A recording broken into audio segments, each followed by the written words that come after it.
वैशाख के महीने में द्वितीय दिवस की कथा का श्रवण करने का लाभ मिल रहा है। कल की कथा में, अच्छा कल की कथा में कौन कौन आया था बताओ। ओ काकियों आई है ना। कल की कथा में किसने सुना है? कल की कथा में हमने क्या सुना है? कल की कथा में हमने क्या सुना है? कल की कथा में किसका कल्याण हुआ? नेमिशरण तीर्थ में 88,000 ऋषियों ने सूर्य से पूछा है, हे राजन, इस मानव कल्याण का उद्धार कैसे हो, किस प्रकार से इसका कल्याण हो जाए, मुझे वह कथा सुनाई है। और ये तो ज्ञान गंगा है, ये तो सुख करणी, ये तो कहरणी, ये सुख भी प्रदान करती है और जो इसकी निंदा करता है उसे दुख भी प्रदान कर देती है। ये सुख करणी, ये दुख हरणी, सब पापियों को पाप से तारती, ये ज्ञान गंगा की आरती है। जितने भी पापी लोग हैं उसको ये गंगा तारने वाली है। लेकिन इस गंगा कौन कौन तर सकता है? इस गंगा में बताओ कौन कौन तर सकता है? जो कथा में आकर के बैठता है और प्रथम दिवस की कथा में मन से कथा सुनता है, वो कितना ही पापी क्यों ना हो इस गंगा में तर जाता है। लेकिन तरता कौन है? जो इसके घाट पे आता है। और जो इसके घाट पे आता है, मेरा ठाकुर नंगे पैर दौड़ करके आ जाता है, आजा मेरे यार, कहाँ तुझे चलना है, मैं तुझे वहां ले चलना चाहता हूँ। लेकिन इसके घाट पे आने वाला ही, अच्छा प्यासी को कुएं के पास जाना चाहिए कि कुआं आपके पास आता है? जोर से बोलो। प्यासे के पास जाना चाहिए। तो इसी प्रकार से ये गंगा आई है। हमें यहाँ जाना, जाकर के आदि मात्र शक्ति हो तो कहती है कि नहीं, हाँ तो पहले दिन की कथा है, दूसरे दिन की कथा है, लेकिन पहले दिन की कथा का महत्व होता है कि पहले दिन की कथा में आकर के हमें बैठ जाना चाहिए, जब भी 7 दिन की कथा का लाभ मिलता है। पहले हमें भागवत को समझना है कि ये कथा ज्ञान गंगा क्या है। पहले हम हमारे कथा को समझें कि कथा क्या होती है। पहले हम कथा को समझना चाहिए। अच्छा बताओ, आपके पुत्र को, आपकी कन्या को डायरेक्ट 10वीं क्लास में भेजेंगे क्या अपन डायरेक्ट? पहले क्या पढ़ना पड़ेगी?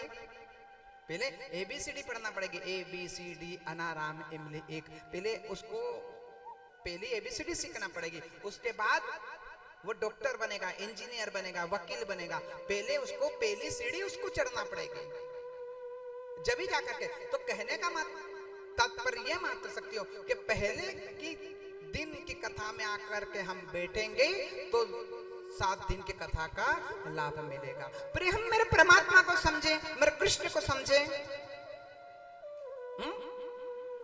पहले हम भगवान को समझे कि हमारा भगवान कौन है, हमारा इष्ट कौन है। पहली कथा में श्रीमद् भागवत कथा की पोथी में 88,000 ऋषियों ने सूर्य से पूछा, राजन मुझे मानव कल्याण किस प्रकार से होगा, मुझे वह कथा सुनाई है। क्योंकि जहां भी हम जाते हैं मनुष्य, हर व्यक्ति भटक रहा है। क्या हो रहा है बताओ? किसी को शांति है?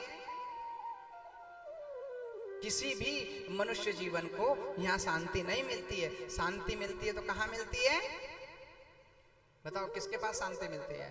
आपके घर में शांति है, परिवार में शांति है, लेकिन शांति मिलेगी तो सिर्फ कृष्ण की कथा जिसने श्रवण किया है, जिसने भक्ति की है, उसके घर में ही शांति मिलेगी, अन्यथा अशांति है।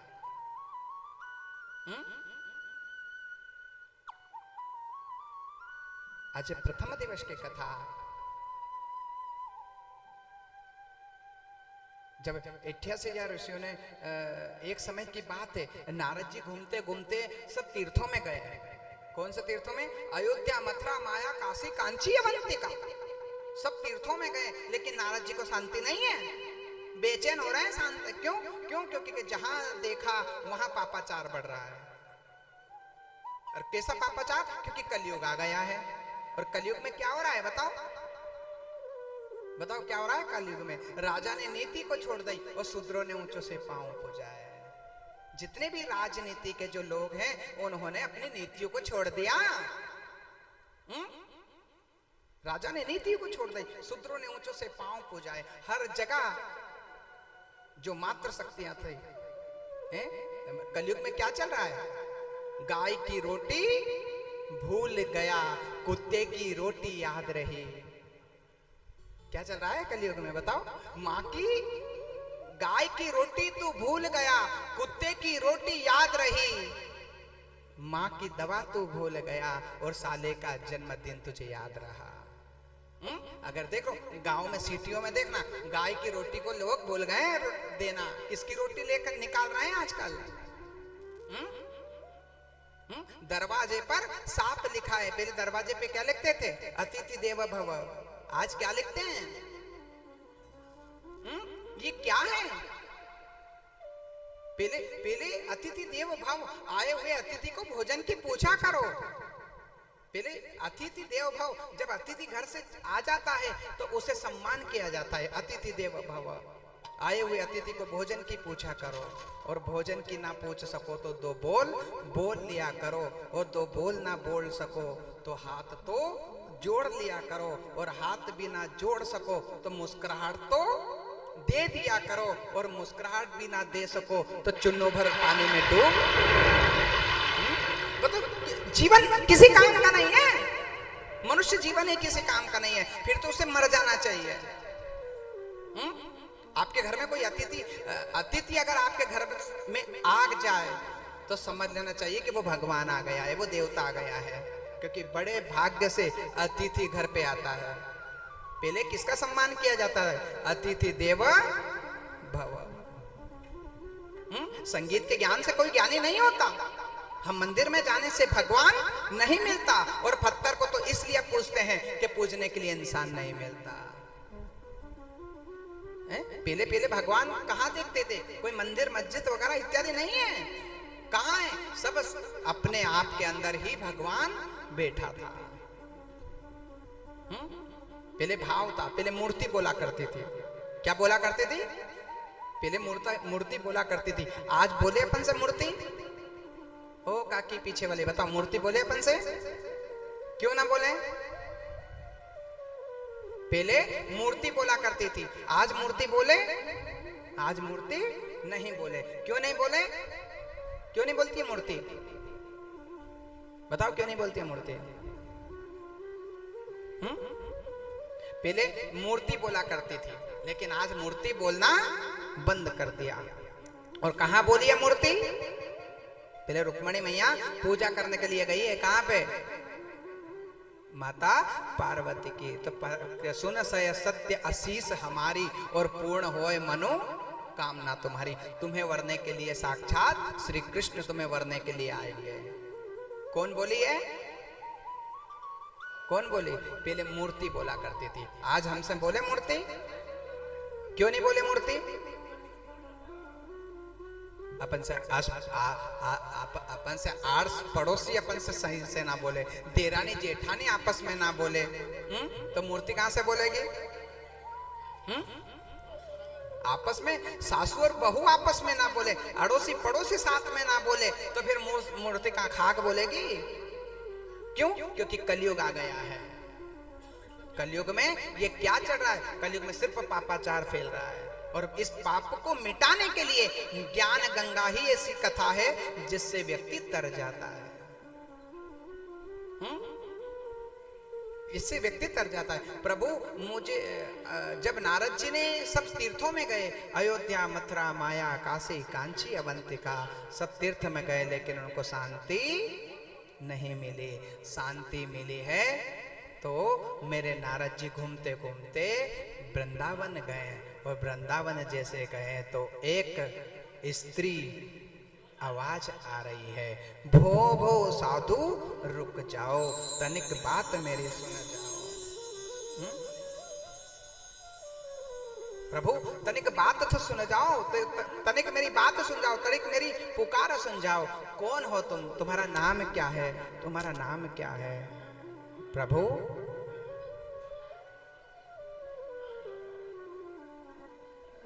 प्रभु तुम्हारा नाम क्या है?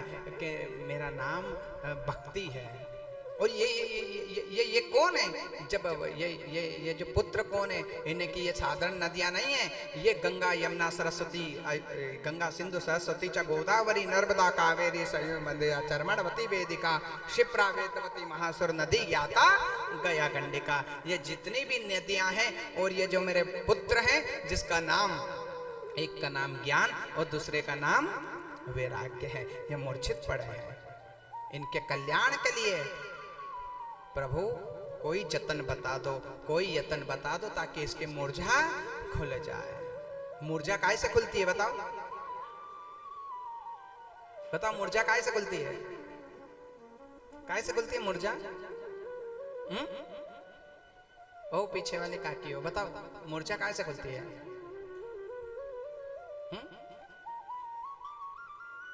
मूर्छा यानी आलस, मूर्छा आ जाती है। ज्ञान वैराग्य मूर्छित पड़े हैं, आपके भी ज्ञान वैराग्य मूर्छित पड़े हैं। आपके भी पुत्रों को हम जगाते हैं, उठ जा, नहीं अभी तो थोड़ी देर और सोने दे, उठ जा, मुझे तो नहीं, मुझे तो और सोने दे। ये क्या है? ये ज्ञान वैराग्य मूर्छित पड़े हैं।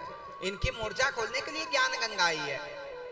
पहले मूर्छा खुलती थी तो ज्ञान गंगा से, आज की मूर्छा किससे खुलती है बताओ? हमें भी मूर्छा पड़ी है, बताओ तो किससे खुलेगी? काय से खुलेगी मूर्छा? चाय से। कर कौन तो कह रहे चाय से? मूर्छा सिर्फ ज्ञान गंगा से ही अपने जीवन की मूर्छा खुल सकती है। आवाज आई है, प्रभु मेरा कल्याण कर दो, मेरा कल्याण कर दो। हाथ में जल लिया नारद जी ने, अपवित्रो पवित्रो वा सर्वावस्थांगतोऽपि वा यस्मरे पुंडरीकाक्षं सवयंत्र शुचि। जैसे ही जल छिटका नारद जी ने, जैसे ही जल छिटका तो ज्ञान वैराग्य खड़े हुए और फिर मूर्छित गिर पड़े, फिर खड़े हुए, फिर खड़े हुए। आकाशवाणी हुई है, ए नारद सुन, ये ज्ञान वैराग्य की मूर्छा इससे नहीं खुलेगी, तो इसे ज्ञान गंगा श्रीमद् भागवत कथा श्रवण करवा दो, इसे कथा सुना दो। ये बिना कथा के मूर्छा नहीं खुलेगी, इन्हें कथा सुना दो। तो नारद जी महाराज कथा सुनवाने के लिए ब्राह्मणों को ढूंढने लगे।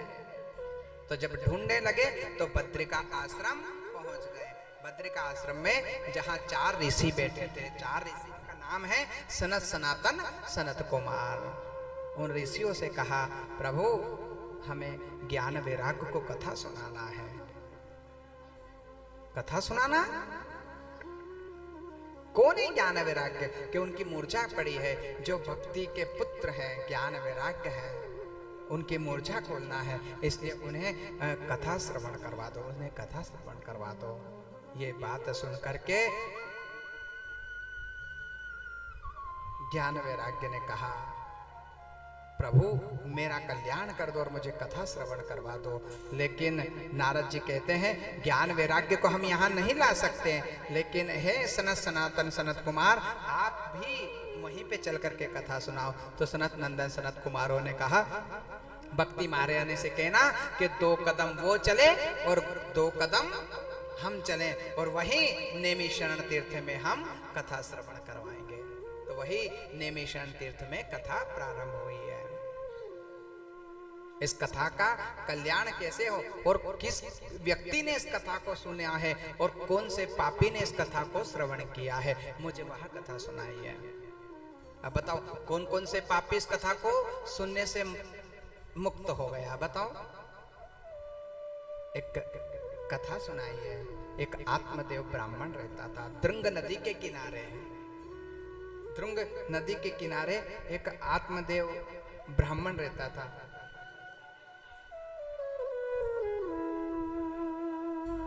आत्मदेव ब्राह्मण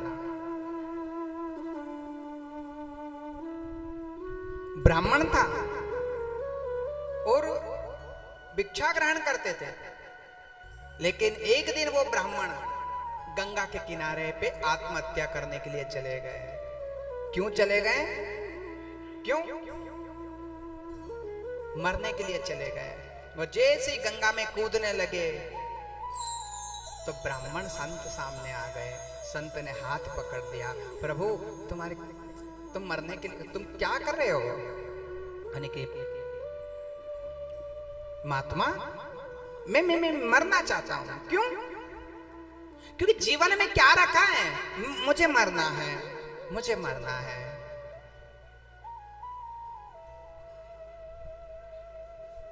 मरना है?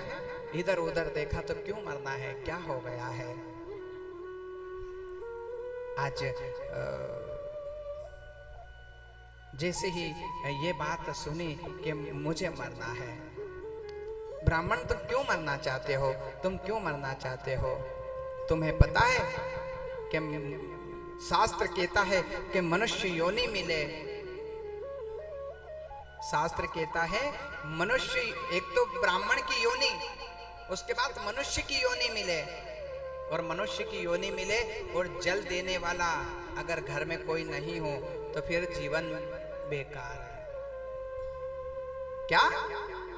प्रभु मुझे संतान नहीं है, और शास्त्र कहता है कि ग्रस्त जीवन में अगर है और तुम्हारे यहां संतान नहीं है तो जीवन बेकार है। और प्रभु जिस आंगन की मैं तुलसी, जिस मेरे आंगन में एक तुलसी है उसको मैं लगा देता हूं, वो तुलसी भी सूख जाती है। जिस बड़ के वृक्ष को मैं, जिस पेड़ को मैं लगाता हूं वो पेड़ भी सूख जाता है। और यहां तक कि मेरे यहाँ एक गाय है जिसका नाम श्यामा है, उसके भी पुत्र नहीं है। मैं क्या करूं?